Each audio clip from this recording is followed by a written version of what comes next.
നമസ്കാരം, ഇൻസൈഡിലേക്ക് സ്വാഗതം. നാടകീയ നീക്കത്തിനാണ് ഇന്ന് ഗുജറാത്ത് സാക്ഷ്യം വഹിച്ചത്. അത്യപൂർവ സംഭവമായി തന്നെയാണ് ഇതിനെ വിലയിരുത്തുന്നത്. വോട്ടെണ്ണൽ നടക്കുന്നതിന് മുൻപ് തന്നെ, വോട്ടെടുപ്പിന് മുൻപ് തന്നെ ഗുജറാത്തിലെ BJP സ്ഥാനാർത്ഥി സൂററ്റ് ലോക്സഭാ മണ്ഡലത്തിൽ വിജയിച്ചിരിക്കുകയാണ്. മറ്റെതിർ സ്ഥാനാർത്ഥികളൊക്കെ തന്നെ പിന്തള്ളി മുന്നിട്ട് വന്നത് എങ്ങനെയെന്നുള്ള ഒരു അങ്കലാപ്പ് തന്നെയാണ് ഇപ്പോൾ മറ്റ് പല സംസ്ഥാനങ്ങളിലുമുള്ള BJP ഇതര പാർട്ടികൾക്കുള്ളത്.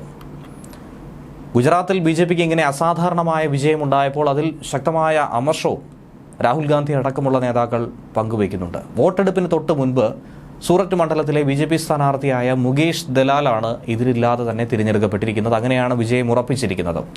കോൺഗ്രസ് സ്ഥാനാർത്ഥിയുടെ നാമനിർദ്ദേശ പത്രിക തള്ളുകയും 7 സ്വതന്ത്ര സ്ഥാനാർത്ഥികൾ മത്സരത്തിൽ നിന്നും പിന്മാറുന്നൊരു സാഹചര്യവും, അസാധാരണമായൊരു സാഹചര്യവും ഉണ്ടായതോടെയാണ് തിരഞ്ഞെടുപ്പ് നടക്കുന്നതിന് മുൻപ് തന്നെ, അതും ലോക്സഭാ തിരഞ്ഞെടുപ്പിൽ ഇങ്ങനെയൊരു വിജയം സ്വന്തമാക്കാൻ കഴിഞ്ഞത്.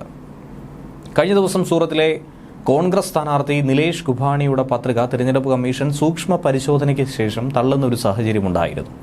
നാമനിർദ്ദേശ പത്രികയിൽ നിലേഷിനെ നിർദ്ദേശിച്ച 3 പേരും പിന്മാറിയതാണ് ഈ പത്രിക തള്ളാനുള്ള കാരണമായി ചൂണ്ടിക്കാണിച്ചത്. മെയ് 7-ാം തീയതിയാണ് ഗുജറാത്തിൽ വോട്ടെടുപ്പ് ഇരിക്കുന്നതും അതിനു മുൻപായി തന്നെ അവിടെ വിജയിയെ പ്രഖ്യാപിക്കാനും കഴിഞ്ഞിട്ടുണ്ട്.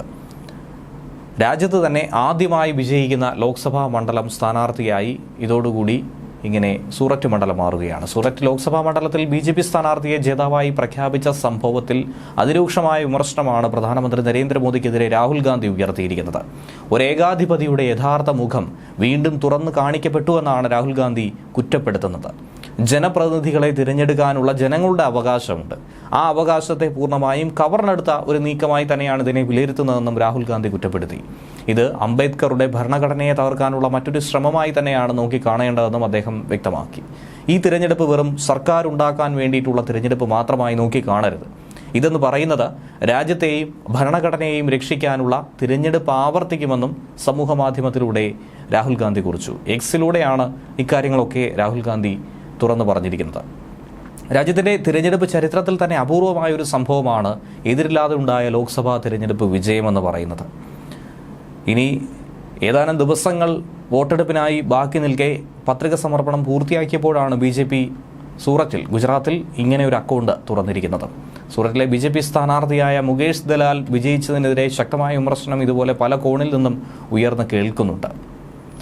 ശനിയാഴ്ചയായിരുന്നു കോൺഗ്രസ് സ്ഥാനാർത്ഥി നിലേഷ് കുഭാണി അദ്ദേഹത്തെ പിന്താങ്ങിയ 3 പേർ പിന്മാറിയത്. തങ്ങളുടെ ഒപ്പ് വ്യാജമായി നിലേഷിന്റെ പത്രികയിൽ ഉൾപ്പെടുത്തിയെന്നാണ് സത്യവാങ്മൂലം നൽകിയത്. തങ്ങളുടെ അറിവോ സമ്മതമോ ഇല്ലാതെ പിന്താങ്ങാനായി ഇവരെ ഉപയോഗിച്ചുവെന്നായിരുന്നു കുറ്റപ്പെടുത്തൽ. തൊട്ടു പിന്നാലെ നിലേഷ് കുഭാണിയുടെ പത്രികയും തള്ളി. കോൺഗ്രസ് പിന്നാലെ ഡമ്മി സ്ഥാനാർത്ഥിയായി നിർത്തിയ സുരേഷ് പടസലയും സമാനമായ രീതിയിൽ പുറത്തു പോകുന്ന ഒരു കാഴ്ചയാണ് കണ്ടത്. പത്രിക പിൻവലിക്കാനുള്ള അവസാന ദിവസം, അതായത് ഇന്ന്, 7 സ്വതന്ത്ര സ്ഥാനാർത്ഥികൾ ഉണ്ടായതിൽ 7 പേരും പിന്മാറി. അതോടുകൂടിയാണ് എതിരില്ലാതെ മുകേഷ് ദലാലിനെ തിരഞ്ഞെടുത്തത്. നാമനിർദ്ദേശം ചെയ്തവരും സ്വതന്ത്ര സ്ഥാനാർത്ഥികളും ഒരുപോലെ തന്നെ പിന്മാറിയത് അസാധാരണമായൊരു സംഭവമാണ്. അതിനു പിന്നിൽ BJP ആണെന്നുള്ള വിമർശനമാണ് പ്രതിപക്ഷ പാർട്ടികൾ ഉയർത്തുന്നത്. തെരഞ്ഞെടുപ്പ് കമ്മീഷനെ സമീപിച്ച് കോൺഗ്രസ് പ്രതിനിധി സംഘം സൂററ്റ് ഫലം റദ്ദാക്കണമെന്ന ആവശ്യമാണ് നിലവിൽ മുന്നോട്ട് വെച്ചിരിക്കുന്നത്. ഈ സംഭവത്തിൽ നിലേഷ് കുഭാണിയുടെ പത്രിക തള്ളിയ വിഷയത്തിൽ ഹൈക്കോടതിയെ സമീപിക്കാൻ തന്നെയാണ് ഗുജറാത്ത് കോൺഗ്രസ് തയ്യാറായിരിക്കുന്നത്. ആം ആദ്മി സഖ്യവുമായി സംസ്ഥാനത്ത് വലിയൊരു തിരിച്ചുവരവിലേക്ക് തന്നെയാണ് ഇപ്പോൾ കോൺഗ്രസ് ശ്രമിക്കുന്നത്. അതിനിടയിൽ പാർട്ടിയെ സംബന്ധിച്ച്, UDFനെ സംബന്ധിച്ച് വലിയ തിരിച്ചടിയായി തന്നെയാണ് സൂററ്റിലെ BJPയുടെ ഈ വിജയത്തെയും സൂചിപ്പിക്കേണ്ടത്. ന്യൂസ് ഡെസ്ക് മലയാളി വാർത്ത ഇൻസൈഡ്.